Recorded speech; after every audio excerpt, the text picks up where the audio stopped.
4x4 ou monospace, la Peugeot 3008 hésite entre les deux genres. Si sa silhouette et sa garde au sol évoquent un tout-terrain, ses roues avant motrices et son profil rondouillard rappellent davantage les Renault Scénic et Citroën C4 Picasso, un positionnement un peu marginal qui a parfaitement réussi au Nissan Qashqai. Mais la Peugeot débarque avec des arguments bien à elle et se passe de transmission intégrale, même en option. Les baroudeurs pourront simplement s'offrir des pneus mixtes et un antidérapage évolué baptisé Grip Control.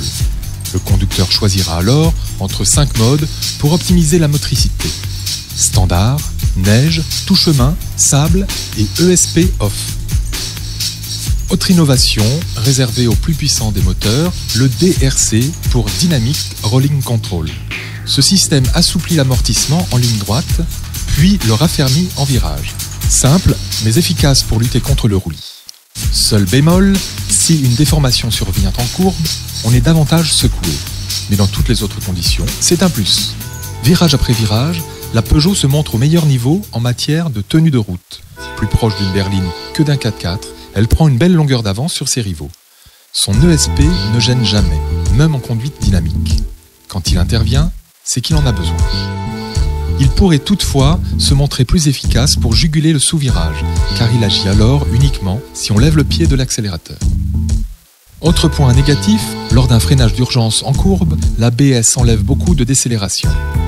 Espérons que Peugeot profite du temps qui reste avant la commercialisation pour corriger ses défauts. Puisqu'on parle de sécurité active, la Peugeot 3008 profite également d'un affichage tête haute. Les informations sont projetées sur une plaque en polycarbonate située à la base du pare-brise. On note aussi un radar qui indique au conducteur s'il respecte les distances de sécurité.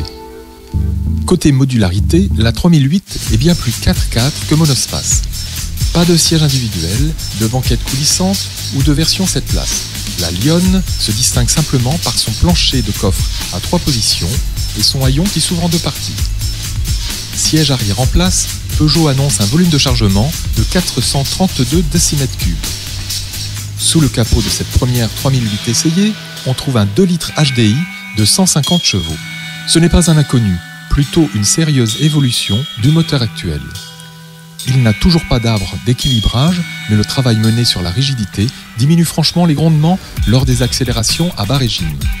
Et comme les claquements sont eux aussi bien amortis, ce bloc se montre étonnamment discret pour un diesel.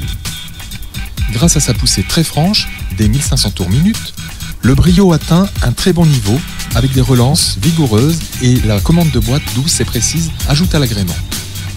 Bref, à l'image de la Nissan Qashqai, sa meilleure ennemie, cette Peugeot a tout pour se faire une place sur un marché très disputé.